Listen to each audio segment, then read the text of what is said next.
these areas together. So you'll have Manhattan. So Manhattan here is snowy. There's a very good reason why it's snowy, and that's because it's next to the mountains of Kunlun, which is next to a whole host of other different locations. So Phil's going to basically give us a tour as we're looking around, and yeah. It's beautiful. I mean, it just looks so incredible. Yeah, this is just a tiny, tiny piece of it. So when Phil's been playing around with Spider-Man Noir, impressive, which is one of a myriad of Spider-Men, by the way, in this game, because everyone loves different Spider-Man characters. But there is also, in sort of Chronopolis, you've got Wakanda, you've got Sakaar, which is where Thor Ragnarok is going to be set. You've also got various versions of Manhattan. We've got an underwater city. So I think what we can do is probably get Star-Lord to fly around. He might be a bit quicker the time. Yeah, and the new storyline takes inspiration from Marvel's Avengers Forever comic series, as well as Marvel's Kang Dynasty, also called Kang War comic series. So kind of talk a little bit about that. Yeah, so the idea with Chronopolis is that it's a city that's been ripped out of time because it's basically Kang's way of having his fingers in all the different pies. And because of the way it's kind of pieced together, you can pretty much do like everything and go anywhere. Obviously not right this second, because Spider-Man's doing his own thing, right? But the whole premise of this open world hub is that we're going to have a slice of everyone's favourite different location. Phil, can you go in the map, Phil? Is that working? Yep. Okay, so yeah, if we look in the map, this is a live map, so you can come straight out into the live map. And if Phil can move this round, technical issues, it's always wonderful. But we've got places like ancient Egypt, we've got Hala, we've got, like we said there, with Noir New York. We've also got, up in the sky, Atalan. We've got Nowhere, which, for those that are familiar with Guardians, it's where the first Guardians movie was based. Yeah. But all of this is in one massive open-world city. So, if we can fly around, that's probably an easier way of doing it. Star-Lord. Oh, yeah. I blame Sharples for all of this.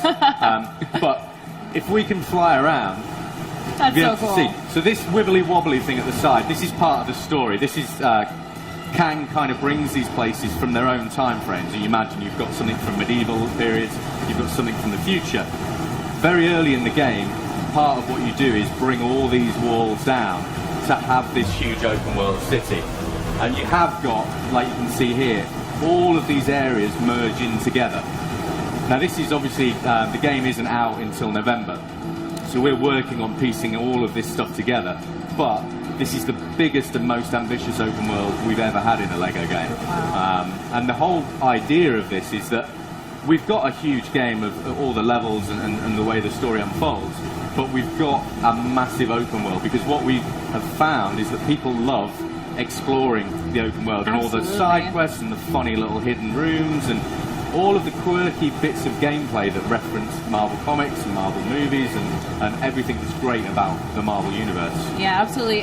So comic veteran Kurt Busiek also played a primary role in the story creation. Yeah. Can you tell us a little bit about that? Well, yeah, like the comic runs that kind of inspired this, a couple of us in the office, we really love those storylines because they tell us so much about Kang. So with working with Marvel, we were talking to Bill Roseman, who's the creative director at Marvel Games, and he was like, well, why don't you just ask Kurt to help out? And it's like, oh yeah, why didn't we think about that? So yeah, we got in touch with Kurt. And Kurt this is great, I'm sorry. Yeah, exactly. A Lego Sphinx, that's amazing. But you can go inside these things. It's not, like a dressing. You can go inside the Sphinx, so there'll be gameplay inside there. There'll be gameplay inside the pyramids. There'll be bizarre little Egyptian men walking around. The idea is that this is a living, breathing city made up of 20 cities. And the whole premise behind the game is to go bigger and better than LEGO Marvel Superheroes. Wow. We want everyone that loved that game to when they come to this game, be surprised. We want there to be surprises around every corner. So if I'm not mistaken, you guys actually have a new character to share with us, right? We do. Star Wars is going to have a little bit of a dance first, clearly. It's very fitting. Yeah, absolutely. And this is something that obviously we care about a lot at TT Games, is the personality. Absolutely. But yeah, if Phil can bring us in a quirky new character that's new to the game, and you'll see there's loads of hidden characters that are yet to be revealed. But what we're looking to do here is bring in one of my favourite characters who we're yet to put in. So we go across there. It's Lockjaw from the Inhumans, which to me is just a super awesome character. It's like, it's a dog for starters. However, a cute and cuddly dog from the Marvel Universe, he's not. He can teleport. He's an absolute fiend when it comes to destroying bad guys and everything else. But being able to go and dive into the Inhumans, as well as everything else that's in the game, they form a really, really key part of the story as you get further into the game. And yeah, it's a great character, and I think a lot of people will be really, really pleased to see Lockjaw in the game. I hope so, anyway. Absolutely. So we talked a little bit about how large of a scale this is for this game, but how does that compare to Manhattan from the original? So this is a difficult thing. If I'm in the office and we were obviously designing this, and the team are like, well, how much bigger is this going to be? It's like, well, just a little bit bigger. But it actually turns out it's like significantly bigger. But that isn't necessarily just because that's what we designed. We have a great art team that decided to add to this and add to this, and we're all Marvel fans, so it actually got bigger and bigger. I think in terms of actual real estate, it's probably 4 or 5 times the size. It's huge. Wow. And this is just like one tiny component.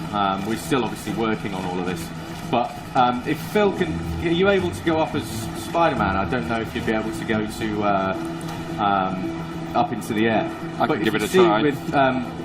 As you go in every area, each area has its own theme. So as you go into the noir area, everything darkens down and all the colours kind of desaturate out. When you go up into the sky, you'll find that, as you go near nowhere, you get all the nebula coming round. So every area has a distinct theme. Every area has its own music. Every area has its own sort of enemies and threats and challenges. So we're really trying to go big on the scale of this thing. And it looks it. I love the attention to detail. So you talked about your favorite character a little bit, but do you have a favorite area maybe we should go check out that we haven't seen yet? I don't know if Phil's going to be able to get there, but I love the fact that we've managed to bring Lumeria into the game. So, again, we wanted to add some depth to this. So, yes, up in the sky we've got nowhere, and down below we have Lumeria, which is underground city. So if Phil just kind of nosedives down, we should, in theory, go down into Lumeria. And there's gameplay wherever you go. So when the game comes out in November, all of this is going to just be ram-packed full of gameplay. So in theory, if Spider-Man can swim down, you can see you've got a whole underwater city down here that you're going to be able to explore, and there'll be this I can't say who they are, but there's 2 characters I've always wanted to get in the game that are in this area. And you did? So we'll reveal them obviously further down the line, but this is a great place to kind of find these characters. So it's going to be incredibly exciting when people come to play the final game. Wow. Well, let's check out another character. Do you have a favorite character? Personally, I'm really simple. I really like Groot at the moment. The team did an amazing job when they do. Groot has a transform. He actually managed to get some of Kang's technology. Oh, wow. So he can change from being like a full-size Groot, going down to the little small Groot that you see as the Lego minifigure that you get to run around as. The team did a brilliant job with that. And so he's currently my favourite. I spent ages just running around Chronopolis as baby Groot. So. Oh, wow. Can we see any of that now? Fingers crossed. The joys of wireless technology. Exactly. Love it. Well, this will be really cool. This is a good challenge, being able to do this underwater film. Yeah. We've never tried it. So very brave. There you go. Oh, There he there we is. go. Give it up. Come Yeah. on. Yeah. Who doesn't love Baby Groot? Yeah, absolutely. Okay, that's adorable. Yeah, it's.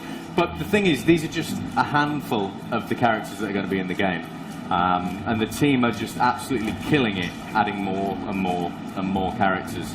So I think people are going to find a really exciting roster in here. And as ever, if anyone at home is wanting to kind of go, put this character in, put that character in, just send your ideas and suggestions to @Lego Marvel Game, and we read everything. That's amazing. Well, this game looks so awesome, guys. And come on, new timelines, new heroes, new mechanics. Will we be able to pre-order it? Yes. So the Sweet. game's going to be coming out on November the 14th in North America. It's available to pre-order now, and there's an awesome, cool deluxe edition that if you pre-order it, you actually get retro Guardians of the Galaxy, classic Guardians of the Galaxy, including Charlie 27, and you get that early access to that. So there's a load of awesome stuff in there. Wow. I think people should definitely go check it out, pre-order it. You heard it here from the source, ladies and gentlemen. Thank you so much, Arthur and Phil, you. for coming out today and Cheers, being thank with you. us. This was awesome. Thanks, guys. Thank you. Thanks. Cheers. Thank you. Thanks.